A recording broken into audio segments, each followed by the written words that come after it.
একটি কৃষক ও তার হংসের গল্প।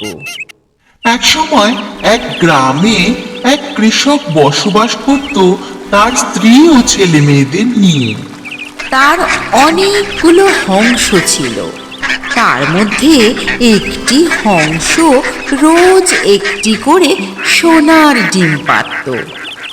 আর সেই সোনার ডিম নিয়ে কৃষক রোজ বাজারে গিয়ে সেটা সোনার দোকানে বিক্রি করে রোজ অনেক অনেক টাকা নিয়ে আসতো বাড়িতে।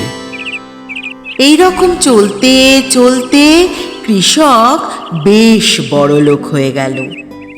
কিন্তু কৃষক ছিল ভীষণ লোভী। সে খুব তাড়াতাড়ি আরো বড়লোক হতে চেয়েছিল।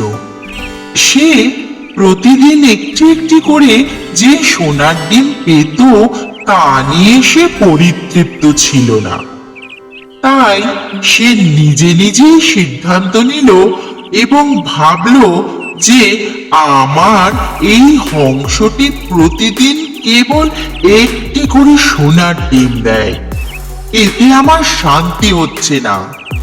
ওই হংসটিকে যদি মেরে আমি ওর পেট থেকে সবকটি সোনার ডিম একসাথে পেয়ে যাই, তাহলে সেগুলি বিক্রি করে অনেক টাকা হবে আর তবেই আমার শান্তি হবে। এই চিন্তা করে একটি ধারালো ছুরি দিয়ে সোনার ডিম পাড়া হংসটিকে হত্যা করল। আর হংসটির পেট কেটে সেখান থেকে কিছুই পেল না। তারপর সে মাথায় হাত দিয়ে বসে বসে কাঁদতে লাগলো আর বলতে লাগলো, এ আমি কি করলাম? সোনার ডিম পাড়া হংসটিকে আমি লোভে পড়ে হত্যা করলাম আর কিছুই পেলাম না।